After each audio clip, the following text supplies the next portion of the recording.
मलाई सम्झना छ पार्टी स्थापनाको सुरुका दिनहरूमा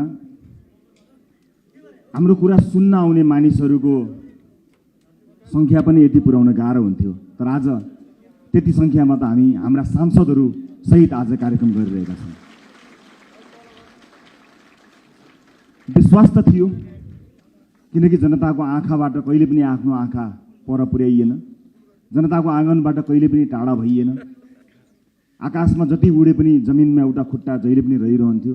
हामीले जमिन छोडेका थिएनौँ, विश्वास त थियो। तर त्यो विश्वासलाई नेपाली जनताले यति धेरै जिम्मेवारीका साथ पठाउनु हुनेछ भन्ने कुरामा चाहिँ अलिकति कहीँ कतै केही न केही सोचिएको थियो।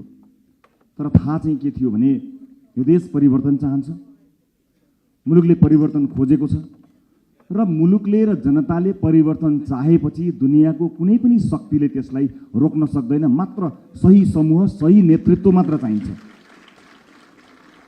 सायद इतिहासको त्यो एउटा बिन्दुमा तपाईँ हामी आइपुगेका छौँ।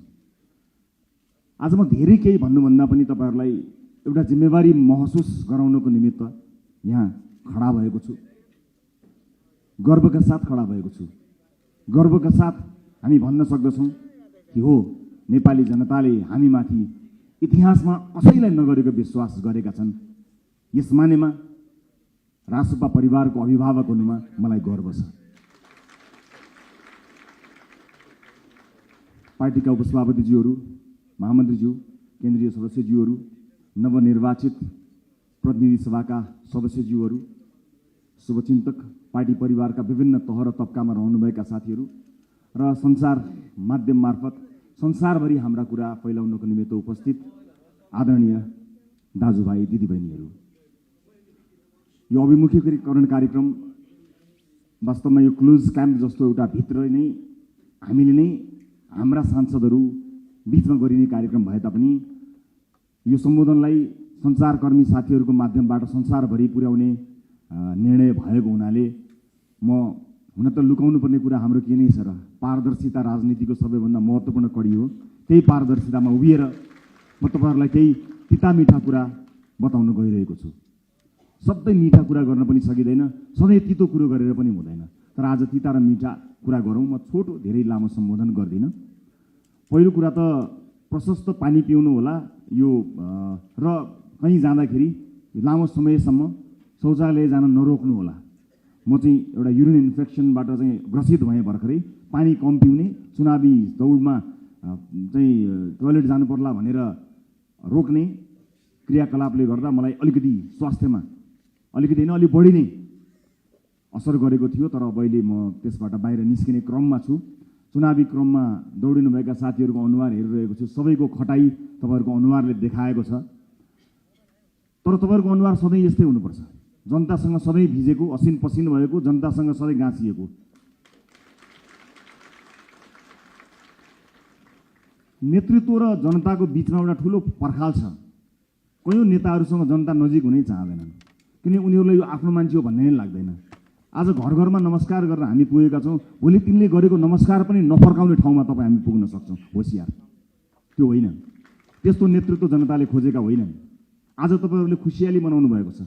तपाईँहरूको निधारको अबिर पनि कतिको त नुहाउँदा नुहाउँदा पनि गएको छैन, कतिपय अझै पनि अबिरमाला लगाइरहनु भएको छ। हो, त्यस्तै सेलिब्रेसन नेपाली जनताले अबको 5 वर्ष प्रत्येक दिन गर्न सक्ने गरी काम गर्नुपर्छ। तपाईँको परिवार कति खुसी हुनुभएको छ नि, माननीय हुनुभयो भनेर। परिवार, आफन्त, देश विदेशमा ओहो कत्रो सेलिब्रेसन चल्यो होला। केक काट्नुभयो होला, दियो बाल्नुभयो होला, रातभर रमाइलो गर्नुभयो होला, खानपिन कति रमाइलो गर्नुभयो होला नि। हो, त्यस्तै उत्सव जनताले 5 वर्ष मनाउनुपर्छ। तपाईँलाई चुनेकोमा, मलाई चुनेकोमा त्यो हाम्रो चुनौती हो। यो 5 वर्षलाई सामान्य अन्य चुनावहरूमा चुनिएको जस्तो सोच्नुभयो भने त्यसले अप्ठ्यारो परिस्थिति सृजना गर्छ। आदरणीय साथीहरू, मलाई थाहा छ राजनीति यसै गरी चल्छ भनेर कहीँ कतै मानिसहरू त्यही ढङ्गले दौडधुप पनि मैले गरेको कहीँ कतै देखिरहेको छु। राजनीति त्यसै गरी चल्नेवाला छैन। नथिङ, कुनै पनि चिज हिजो जस्तो चल्नेवाला छैन। काँचुली फेर्ने हो, सरलक्कै काँचुली फेर्ने हो। सरलक्कै काँचुली फेर्नका लागि भनेर नेपाली जनताले हामीलाई त्यो अभिमत दिएका हुन्। हामी कानुन बनाउन आएका हौँ। कानुन बनाउने प्रमुख जिम्मेवारी तपाईहरुको काँधमा नेपाली जनताले दिएका हुन्। उनलाई थाहा छैन त्यो कानुन फेरेर उनको घरको बाटो बन्छ, उनको धारामा पानी आउँछ, बिजुली आउँछ, इन्टरनेट चल्छ, उनलाई थाहा छैन। तर तपाईलाई थाहा हुनुपर्छ कुन धाराले कहाँ अड्काएको छ मान्छेको घरमा धारा आउनु, तपाईलाई थाहा हुनुपर्छ, अध्ययन गर्नुपर्ने हुन्छ। त्यसकारण यसपटक यो शक्तिको दौडधौप यताउता यसलाई भनेर हुन्छ कि उसलाई भनेर हुन्छ कि यसो भेटेर गएर फोटो खिचेर हुन्छ कि यो पसल बन्द गर्नु होला साथीहरु। म आज अलिकति कितो कुरा गरिरहेको छु तपाईहरुलाई। एज अ ल मेकर, कानुन निर्माताका रूपमा तपाईको जिम्मेवारी, हाम्रो जिम्मेवारी अत्यन्त गहन छ। कयौं पछिल्लो परिवर्तन संविधान कार्यान्वयन हुनका लागि समेत कानुनहरू बन्न सकेका छैनन्। संविधान निर्माण भएको यति लामो समय हुँदा समेत विभिन्न बाधा अडचनहरू भए। तर नेपाली जनताले अब हामीलाई कुनै बहाना बनाउन नपाउने गरी दिल खोलेर स्पष्ट र लगभग 2/3 बहुमत दिएका छन्। अब केको बाधा, अब केले अड्काउँछ हामीलाई? अब अड्काउने भनेको तपाईँ हाम्रो नियतले मात्रै हो। र अर्को कुरा, धेरै लामो अनुभव त मेरो राजनीतिमा रहेन। जति समय राजनीतिमा रहे सधैँभरि विभिन्न किसिमका प्रहारहरूको सामना गर्नु पर्यो। यो पार्टी जन्मेदेखि यसमाथि प्रहार भयो। पार्टीको नाममा मुद्दा चल्यो। यो पार्टीलाई जन्मैदेखि कुल्चने कोसिस भयो, बचाउँदै लिएर आउन सक्यौं। यो पार्टीको चुनाव चिन्हमा मुद्दा चल्यो। यो पार्टीको चुनाव चिन्ह नै भत्काइदिने गरी प्रहारहरू भए स्थापित राजनीतिक दलहरूबाट, विभिन्न स्वार्थ समूहबाट, विभिन्न शक्ति समूहबाट।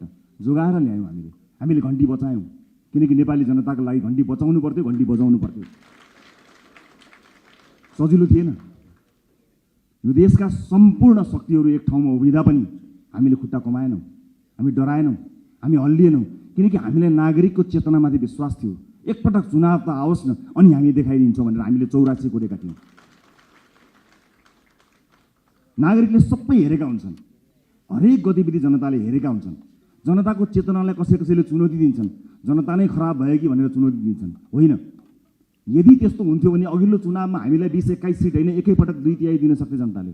तर अघिल्लो चुनावमा जनताले के भने यी नयाँहरूलाई एकपटक हेरौँ ताकि यिनीहरू नमातिउन्, त्यति मात्र सिट दिउँ र पुरानाहरूलाई सच्चिने अवसर दिने गरी यिनीहरूलाई पनि निमेटान नपारौँ भनेर नागरिकले विवेकपूर्ण ढङ्गले मतदान गरे।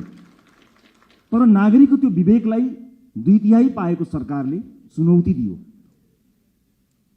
शक्ति प्राप्त गरिसकेपछि आँखामा जुन पट्टी आउँछ, अब त्यो पट्टी हामीले खोल्न सक्नुपर्छ। नत्र पुराना राजनीतिक दललाई नेपाली जनताले 34, 35, 36 वर्षमा पुरे तपाईँ हामीलाई 36 महिना 36 दिन पनि कुर्नेवाला छैनन्। यो कुरा निर्धक्क हुनु होला, किनकि जनता अब्बल चेतनामा आएको छ। अब कानुन निर्माताको रूपमा अब तपाईँहरूको दौड स्वार्थ समूहहरूको घर घरमा होइन। गुट बनाएर काङ्ग्रेस एमालेलाई जितिँदैन साथी हो, कुनै गुट बनाउनु पर्दैन। घण्टीका मुनि सबै हटाउन सक्छौँ, घण्टीसँग त्यति धेरै ताकत छ, कहीँ गुट बनाउनु पर्दैन। र आफ्नो पोजिसन के हुन्छ, म कहाँ हुन्छु, मलाई के हुन्छ, पार्टीमा मेरो हैसियत के हुन्छ, संसदमा मेरो हैसियत के हुन्छ, सरकारमा मेरो हैसियत के हुन्छ, यो म केन्द्रित राजनीतिबाट बाहिर उठ्न सकिएन र देश केन्द्रित राजनीति गर्न सकिएन भने हाम्रो हविगत पुराना राजनीतिक दलका नेताहरू भन्दा पनि बत्तर हविगत हुन्छ। यो कुरा म तपाईँलाई डे 1 मा बताउन गइरहेको छु। त्यसकारणले आफूलाई सेन्टरमा राख्ने होइन। राजनीति आजसम्म त्यस्तै भयो, सहमति त गर्ने, राष्ट्रिय सहमति गरे जस्तो भन्दै, राजनीतिक सहमति गरेको छ भन्दै विभिन्न सहमतिहरूमा नेताहरूले आफ्नो ठाउँ सुरक्षित राखे, आफ्नो ठाउँ सुरक्षित राखे, पार्टीहरूले आफ्नो ठाउँ सुरक्षित राखे। तर देशलाई सुरक्षित राख्ने हो कि होइन, देशलाई केन्द्रमा राखियो कि राखिएन, त्यो महत्त्वपूर्ण कुरा हो। यतिखेर देश केन्द्रमा छ। देशले देखेको सपना हामीले पुरा गर्ने हो। तपाईँको र मेरो मन्त्री प्रधानमन्त्री बन्ने सपनाको भारी यो देशले, यो समाजले बोक्दैन। मेरो सपनाको भारी बोक्नको लागि यो समाज बाध्य छैन, तर यो समाजको सपनाको भारी तपाईँ हामीले बोक्ने हो। त्यसका लागि तपाईँ हामीलाई मत दिएर पठाएका हुन्। सामान्य कुरा होइन। यहाँ शहीदकी आमा छिन्, ध्यान दिनु होला। कुनै पनि बिचौलियासँग साँठगाँठ गर्नुभन्दा, एक कप चिया खानुभन्दा अगाडि, उसको एक घुटको पानी खानुभन्दा अगाडि शहीदकी आमालाई सम्झिनु होला। आफ्नो छोरो चढाएर संसद छिरेकी छिन् शहीदकी आमा। सामान्य कुरा होइन। यो देशमा बिचौलियागिरी बिगबिगी छ। मैले छोटो समयको राजनीतिमा जुन देखेँ त्यो अनुभव तपाईँलाई सुनाउँदैछु। तपाईँहरूलाई विचलित बनाउन, तपाईँलाई प्रभावित बनाउनको निमित्त मानिसहरू दौडन्छन्। देशको परिस्थिति यस्तो छ कि सरकार बनेको बेलुकाबाट एउटा समूह सरकार ढाल्न सक्रिय रहन्छ। बनेको दिनबाट प्रत्येक पटक हामीले अभूतपूर्व जनमत प्राप्त गरेका छौँ। त्यो अभूतपूर्व जनमत प्राप्त गरेसँगै अब यिनीहरू बीच फाटो ल्याउन सकिन्छ कि भनेर ठाउँ ठाउँबाट प्रयास भएको तपाईँहरू हेर्नुहुन्छ होला नि। समाचारभित्रका नियतहरू पनि हेर्न सकिन्छ नि कहिलेकाहीँ त। त्यस्ता ठाउँबाट हामी बच्नुपर्छ।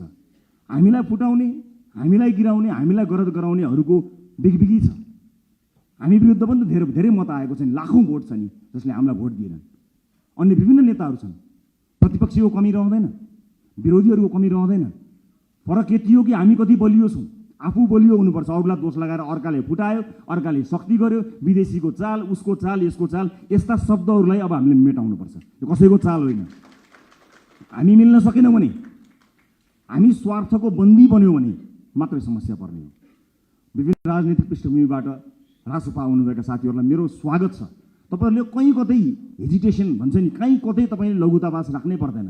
मलाई पुरानो पार्टी भन्छन् कि अथवा पुरानो पार्टीहरूलाई गाली गर्दा मैले अनुहार रातो पार्नुपर्छ कि केही पनि भन्नु पर्दैन। हृदय ठुलो पारेर हामीले तपाईँहरूलाई स्वागत गरेका छौँ। खालि यति हो कि पुरानो प्रवृत्तिबाट तपाईँ टकटकिएर आउनुपर्ने हुन्छ। किनकि देश त्यस्तो अवस्था गरी नचलोस् भनेर कलिला भाइ बहिनीहरूले रगत बगाएका हुन्। हामीमाथि ऐतिहासिक जिम्मेवारी छ। यो 5 वर्ष नियमित रूपमा आएको चुनाव होइन, यो त शहीदहरूले रगत बगाएर आएको चुनाव हो। यहाँ जथाभावी अभिव्यक्ति दिने, यसलाई मनोरञ्जनको विषय बनाउने र हल्का फुलफुलका रूपमा प्रस्तुत हुने छुट कसैलाई पनि छैन, मलाई पनि छैन। हामी देखिरहेका छौँ, तपाईँ हाम्रा गतिविधिहरू नागरिकले हेरिरहेका छन्। भोट दिएका जनताको शिर झुक्ने काम कसैको कुनै अभिव्यक्तिबाट, कुनै क्रियाकलापबाट हुनु हुँदैन। प्रत्येक भोटको इज्जत हुनुपर्छ। हो, सञ्चार माध्यममा बोल्न रमाइलो लाग्छ, आफ्नो बारेमा समाचार आउँदा रमाइलो लाग्छ, आफ्नो बारेमा वाहवाही हुँदा रमाइलो लाग्छ। सञ्चारकर्मी साथीहरू पनि यही समाजका साथीहरू हुन्, उनीहरू मित्र हुन्। उनीहरूले कहिलेकाहीँ आफ्नो पक्षमा राम्रा कुरा लेखिदिँदाखेरि आफू दङ्ग परिन्छ। तर त्योभन्दा अलिकति माथि उठ्नुपर्छ। तपाईँले दिने अभिव्यक्तिले वैदेशिक सम्बन्धमा के प्रभाव पारेको छ त्यो कुरा याद नगरिकन तपाईँले त्यस्ता किसिमका हल्का फुल्का अभिव्यक्ति दिनुभयो भने देशलाई दीर्घकालीन रूपमा असर गर्न सक्छ। अब तपाईँ हिजोको मान्छे होइन, अब जिम्मेवार सांसद हो, जिम्मेवार राजनीतिकर्मी हो, जिम्मेवार प्रतिनिधि सभाको सदस्य हो। त्यसकारणले आफ्नो भूमिका परिवर्तन भएको छ।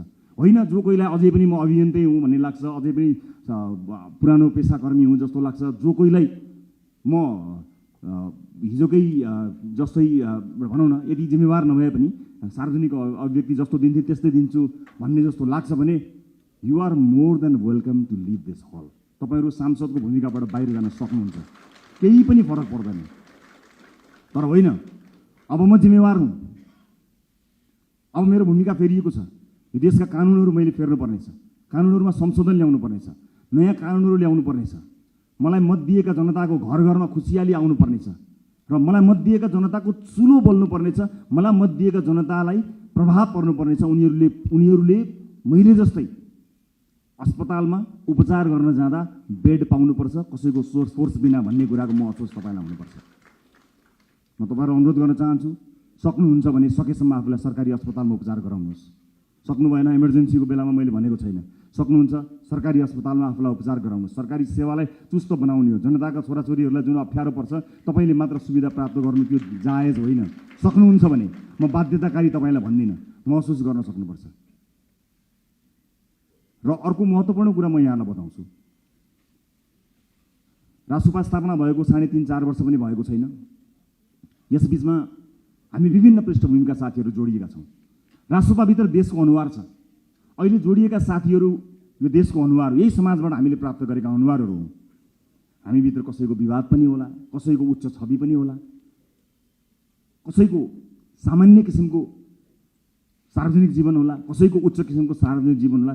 जे जस्तो भए तापनि एउटा कुरा आज मैले साथीहरूलाई राखेर स्पष्ट के बताउनुपर्छ भने सरकार 2/3 छ, सङ्ख्या घट्ला अथवा सरकार बहुमतमा रहन्छ, सङ्ख्या घट्ला, अल्पमतमा पर्ला भन्ने कुराको परवाह नगरिकन रासोपाले जन्मदेखि आफ्नो विधानमा स्थापित गरेको राइट टु रिकलको व्यवस्थालाई यसपटक कडाइका साथ लागू गर्नेछ।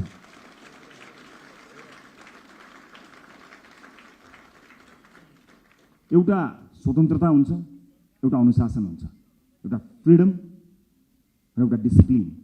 यसबीचको पातलो एउटा रेखा छ साथीहरू, त्यो रेखालाई हामीले ध्यान दिनुपर्ने हुन्छ। तपाईँहरूको स्वतन्त्रता हनन गर्ने पार्टीको कुनै पनि उद्देश्य छैन। पार्टी सभापतिका रूपमा मेरो कुनै पनि आपत्ति छैन, तपाईँ स्वतन्त्रताको सदुपयोग गर्नुहोस्, तर अनुशासित भएर, अनुशासनका लागि पार्टीले आफूलाई स्थापित गराउँछ। पार्टीले अनुशासनका विषयमा तपाईँहरूलाई कडाइका साथ पालना गराउनेछ। किनभने परिवार ठुलो भएको छ, अनुशासित हुन सकेनौँ भने त्यसले अर्कै किसिमको एउटा अराजकता सृजना गर्छ। अराजकतालाई हामी कदापि स्वीकार गर्न सक्दैनौँ। यसै पनि विभिन्न किसिमका अराजकताबाट समाज आक्रान्त भएको यो अवस्थामा हामीले अत्यन्त अनुशासित हुनुपर्नेछ। म अघि पछि भन्दा आज अलिकति फरक चुनिएको छु होला, तपाईँले त्यो महसुस गर्नुभएको छ होला। अलिअलि कडाइका कुराहरू गर्यो, अलिअलि कारबाहीका कुराहरू गर्यो, यसले राइट टु रिकलको कुराकानी गर्यो, अलिक खबरदारी गरे जस्तो गर्यो भन्ने कुरा तपाईँलाई लागेको होला। लाग्नुपर्छ तपाईँलाई, किनकि जुन आशा र अपेक्षाका साथ नेपाली जनताले भोट खन्याएर दिएका छन् नि, त्यो ठुलो जिम्मेवारीको महसुस तपाईँलाई प्रत्येक दिन हुनुपर्छ साथी हो, प्रत्येक दिन हुनुपर्छ। यो देश अहिले पनि बनेन भने कहिले पनि बन्दैन भनेर साथीहरूले भनेका छन्, हर ठाउँमा भनेका छन्। तपाईँ भोट माग्न जाँदाखेरि आमा बाहरूले रुँदै के भनेका छन् तपाईँलाई थाहा छ? बाबु यो देश बचाऊ भनेका छन्। सुन्दाखेरि यो देश बचाऊ कति सामान्य कुरा हो नि, कति गहन कुरो छ, कति गहिरो कुरो छ, कति ठुलो कुरो छ भन्नुहोस् त। यो देश बचाऊ हामी जस्ता सामान्य मान्छेको हातमा, निलो झन्डा फरफराउँदै हातमा घन्टी बोकेर हिँडेका हाम्रा हातमा, हाम्रा काँधमा देशका ज्येष्ठ नागरिकदेखि बालक बालिकाहरूलेसम्मले यो देश बचाऊ भनिरहेका छन्। यो जिम्मेवारी हो, ठुलो शक्ति हामीले प्राप्त गरेका छौँ। जति ठुलो शक्ति त्यति ठुलो जिम्मेवारी साथी हो। कृपया यो जिम्मेवारीको महसुस यहाँहरूले गर्नुहोला। म जहाँ जुन ब्याकग्राउन्डबाट आउनुभएको छ म सबैलाई स्वागत गर्न चाहन्छु। राष्ट्रसभाभित्र सिङ्गो देशको अनुहार छ। यहाँ व्यापार व्यवसाय क्षेत्रका साथीहरू पनि हुनुहुन्छ, विद्यार्थी साथीहरू पनि हुनुहुन्छ, जेनजी पुस्ताका सबै साथीहरू हुनुहुन्छ, युवा साथीहरू हुनुहुन्छ, महिला साथीहरू हुनुहुन्छ, सीमान्तकृत वर्गलाई प्रतिनिधित्व गर्ने साथीहरू हुनुहुन्छ, सामाजिक अभियन्ता हुनुहुन्छ, कवि कलाकार मोडल रोल मोडल सबैजना हुनुहुन्छ, पूर्व प्रशासकदेखि लिएर सबैजना हुनुहुन्छ। यति ठुलो यो परिवारलाई समायोजन गर्नको निमित्त, यो परिवारलाई एउटै धारमा एउटै ट्र्याकमा लिएर जानको निमित्त अनुशासनको अत्यन्त ठुलो खाँचो हुन्छ। म साथीहरूलाई यति भन्न चाहन्छु, म तपाईँहरूको मिडिया प्रेजेन्सप्रति कहीँ कतै दुःख मनाउ गर्दिनँ, तर आफू अभिव्यक्त हुनुभन्दा पहिला तपाईँले पार्टी पङ्क्तिसँग सरसल्लाह गर्नुहोला। तपाईँको सानो बोलीले मतदान गर्ने अर्को मानिसको चित्त नदुखोस्।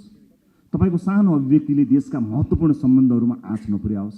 देशका कयौँ गहन विषयहरू हुन्छन्, अर्थतन्त्र लगायतका विषयहरूमा तपाईँका हल्का टिप्पणीहरूले हामीप्रतिको आशा निराशामा बदलिन सक्छ। त्यसकारणले मैले एउटा अभिभावकको हिसाबले तपाईँहरूलाई सचेत गराउन खोजेको हुँ। आजको यो भेटघाट कार्यक्रममा उपस्थित सम्पूर्ण साथीहरू, रासोपा परिवार विशाल परिवार भएको छ।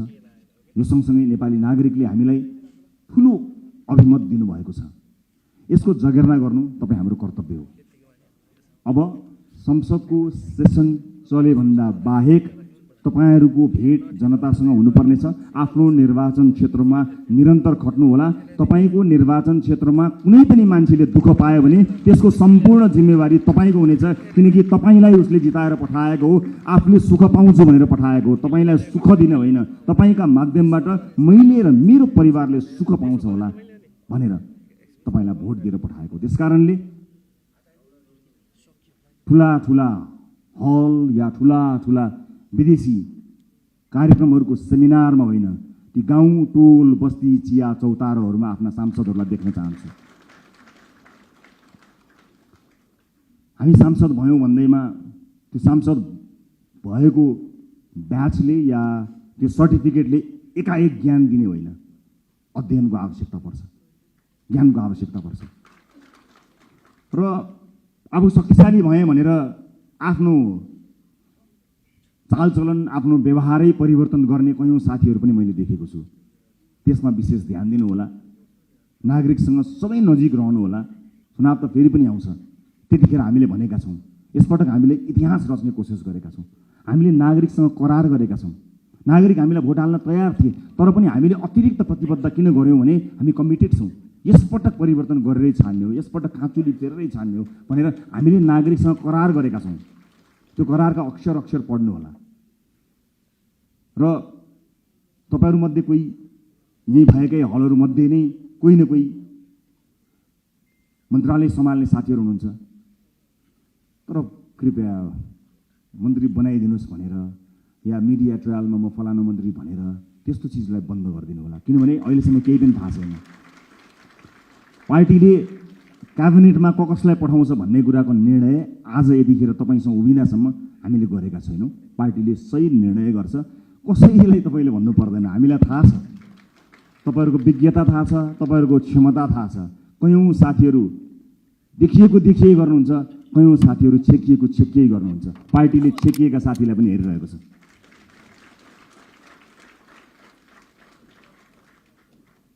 कहिलेकाहीँ कसैले जति देखाउँछु भने पनि देखिँदैन, कसैले लुकाउँदा पनि देखिन्छ। क्षमता भन्ने कुरा त्यस्तो हुन्छ। त्यसकारणले कतिपय अलि बढी चर्चामा आएका साथीहरू र चर्चामा आउन नपाएका साथीहरू सबैलाई पार्टीले हेरेको छ।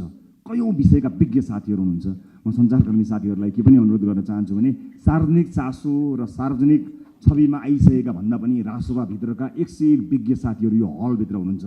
अलिकति क्यामेरालाई फोकस गर्नुभयो, अलिकति tilt down, tilt up, left right गर्नुभयो भने यो हलभित्र 101 विज्ञ साथीहरू हुनुहुन्छ है साथीहरू। त्यस कारणले आम नागरिकलाई ती साथीहरूबारे पनि जानकारी दिइदिनु होला है। चलेका, देखिएका, सुनिएका साथीहरू त छँदै हुनुहुन्छ, त्यहाँतिर पनि अलिकति ध्यान दिनुहोस् ताकि नागरिकले थाहा पाउन् कि राजसभाभित्र यस्ता मान्छेहरू पनि रहेछन् भन्ने कुरा। यो मेरो सञ्चारकर्मी साथीहरूको उल्लेख्य उपस्थिति भएको हुनाले मेरो विनम्रतापूर्वक यहाँहरूलाई गरिएको अनुरोध हो।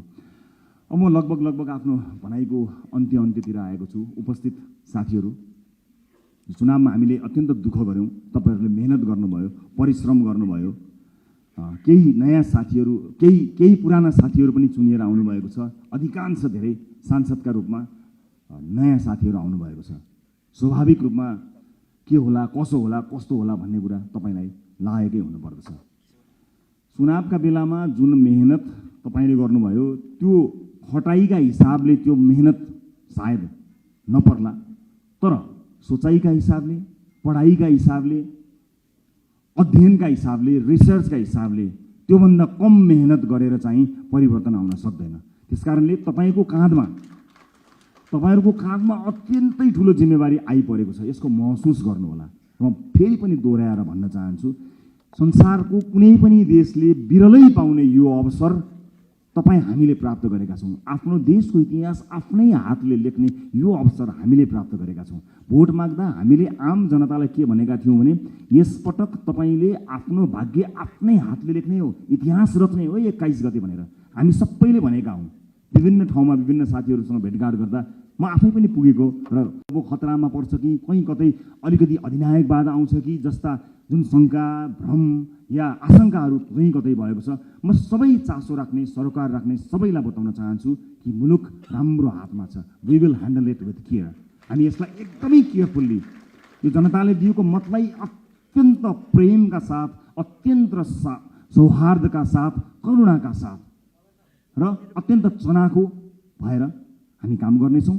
सुशासनमा नयाँ मानक स्थापना हुनेछ र मुलुकलाई आर्थिक समृद्धिको बाटोमा हामी निरन्तर लिएर जानको निमित्त अहोरात्र काम गर्नेछौँ। फेरि पनि यहाँहरूलाई यो उपस्थितिका लागि, यो विजयका लागि र यो प्रतिबद्धताका लागि धेरै धेरै धन्यवाद दिन चाहन्छु। तपाईँ हामी सबैको जय होस्। जय देश, जय घन्टी।